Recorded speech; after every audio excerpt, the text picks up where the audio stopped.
Today we're going to be removing the battery from a 2008 Toyota Tundra.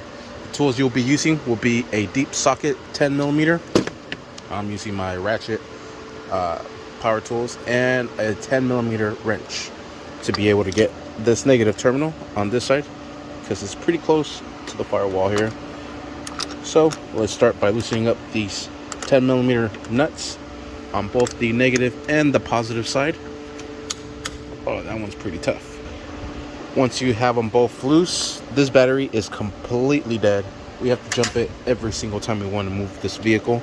We'll remove the negative. Sorry. So that's why we're replacing this battery. Now let's remove the positive side.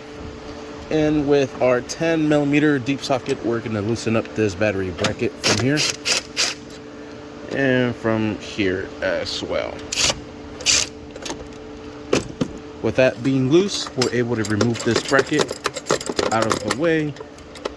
We'll just pick this up, swing this over, then we'll remove this battery. All right, and there you have it. And that is how we remove this battery from this 2008 Toyota Tundra. All right, these little clips are just hanging on to the little holes right there. Same thing on this side, and that's what keeps this battery strapped down. All right, just wanted to show you guys. Make sure you stay tuned for the next video of how to install the battery on this vehicle. Thank you for watching. Please like and subscribe.